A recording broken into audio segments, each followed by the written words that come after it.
大家好，带主动降噪的三模耳机大家见过吗？这是我第一次接触这样的耳机，我觉得非常有意思。大家都知道三模机械键盘有线、蓝牙、2.4G， 那么 2.4G 技术呢是为了解决蓝牙的高延迟而产生的。那么这一款耳机呢，为解决蓝牙耳机的延迟，也提供了属于他们的 2.4G 的解决方案，同时也是为了更好的服务于电子竞技游戏。今天呢，给大家介绍一款耳机，Abingo 的 BT40 NC Plus。 首先是一个模拟的开箱，这个包装盒还是设计的很好看的，设计风格呢已经有点国外大厂耳机外包装盒的样子了。高保真音质 Hybrid ANC， 这个 ANC 我要说一下， ANC 的全称呢是 Active Noise Cancelling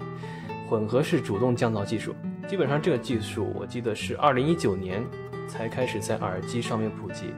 其实降噪基本上都是在它耳壳的内部不同的位置安装一个麦克风阵列来监听环境噪音，然后再通过芯片进行处理，再输出反向波来抵消外界的噪音。那么2019年之前基本上都是单馈式降噪的，就是一个麦克风，而混合式主动降噪呢，就是有2个甚至2个以上的麦克风来监听噪音。如果你买耳机需要一个好的降噪效果，目前的技术来说，混合式降噪技术是必备的，但是这也就意味着更高的设计难度和更高的成本。Wireless 蓝牙 5.1 40小时的续航，游戏模式 Dual Noise Cancelling 双重降噪，360全景音效。那么侧面呢就是一个耳机的参数了，40毫米的驱动单元 driver， 然后是32欧姆的阻抗，手机推也是可以的，频率工作时长都是取决于你开不开降噪的，开降噪30个小时，不开降噪40个小时，待机时长呢甚至有200个小时，工作距离是10米，电池500毫安。这个 rechargeable 是可充电的意思。基本上我们拿到一款耳机呢，从包装盒上就可以清楚地了解这款耳机所具备的功能。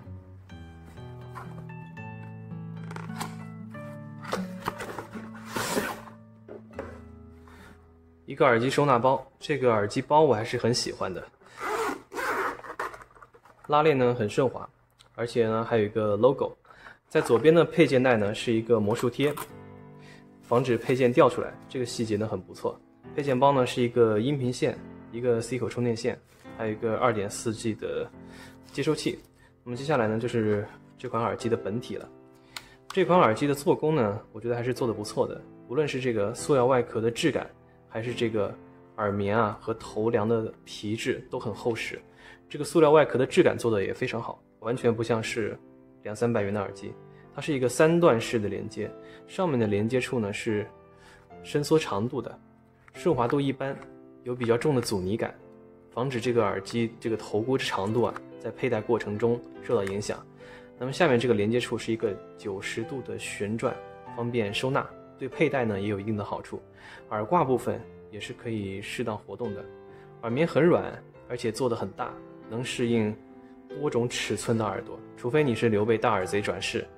那么最外侧呢是一个香槟色磨砂质感的金属装饰面非常好看。最外圈呢还有一个亮面的装饰，可以说这副耳机的质感和用料都是十分舍得下本钱的。这样的用料和外观，你放在700-800甚至1000块的耳机里面，头戴式的都是很能打的。但是在几年前呢，没有1000块钱，我基本上找不到这种用料的耳机。佩戴方面，这款耳机的佩戴呢会比100-200元的耳机舒适得多，两边的压力呢是刚刚好，而且它的耳棉尺寸比较大，不会夹耳朵。头箍部分呢，因为填充比较厚实，也不会膈应你的头顶，所以这款耳机在佩戴上对比100-200元的头戴，我觉得是有一个明显的提升的。好，接下来就是实际体验了。我要重点讲一下这个耳机的这个降噪，因为体验很好。检测方法其实很简单，我用面前这个电脑的外置喇叭放网课，打开耳机，不播放任何东西，打开降噪，就可以明显感觉到周围环境的底噪降低了很多，就像是你睡觉的时候塞上了耳棉一样。如果你的耳机在播放音乐的话，那么我面前这个机械键盘打字的声音基本上完全就听不到了，甚至我同事在旁边正常说话也听不太到，降噪还是很不错的。那么听音乐方面呢，首先你要双击这个多功能键，双击2次切换到音乐音效，人声是比较靠前的，而且也是一个低频量很足的耳机，尤其是鼓点是一个很集中的声音，在一些声音元素很多的歌曲里面，鼓点和人声会比较突出，而且声场非常宽阔。从听感上讲，钢琴、吉他、鼓的解析是做的最好的，非常的抓耳。这几门乐器都是做的声音很集中，而且解析力很好。那么这样的调音风格呢，就更适合一个单独的器乐演奏，再加上它这款耳机优秀的降噪，会给你很不错的沉浸式的体验。那么影音方面呢，也是要双击这个多功能键切换到影院音效，用这个耳机来看电影和视频也是很不错的选择，观影体验很好，声音分离度做得不错，可以感受到声音是随着镜头来改变的，汽车从远到近，人物走到身后处理事情，都能带来很不错的沉浸式的体验。如果你是看特效大片，宽阔的声场也能带来一个。游戏的话，同样也是双击一下多功能键切换到游戏模式。FPS 游戏呢，我打的不多，我这边是玩求生之路的对抗，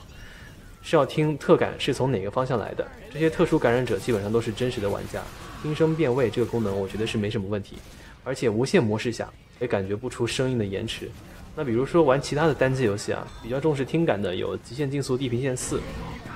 巫师3、战神4等等，基本上都会比用一般的游戏耳机体验要好很多，因为这些大型 3D 单机画面和音乐都是做得很好的，为的就是带来一个游戏中的真实的观影体验。所以在一些有特殊场景的地图啊，比如说巫师3的史凯利杰群岛、血与酒的鲍克兰和战神系列一些很震撼的游戏场景时，这款耳机呢都能给你带来一个很不错的游戏体验。最后是总结和购买建议，这是一款比较全能的耳机，无论是听音乐、看电影、玩游戏，都能给你带来一个很不错的体验。而且我个人感觉这一款耳机看电影和玩游戏的体验，甚至比音乐方面的表现要好很多。当然并不代表这一款耳机听音乐是很差劲的那种，相反听歌的感受人声来说是很不错的。这款耳机是一个功能全面类型的耳机，它的混合式主动降噪功能能给听歌、玩游戏、看电影3种体验带来一个很大的提升。唯一的短板可能就是听音乐这一个方面的声音调教的有一些散了，听一些小编制的歌曲，只有2-3门乐器伴奏加人声的表现会好很多。总价379元，这个做工和这个功能，我觉得完全对得起这个价格。2.4G 模式是对于那些重视延迟的游戏玩家准备的。如果你对这方面没有需求，我个人建议买329元不带 2.4G 的版本，性价比会高一些。不过比较遗憾的是，颜色的选择比较少，只有奶白色和黑色2个配色。如果你担心奶白色比较容易脏，那么你可以买黑色的版本。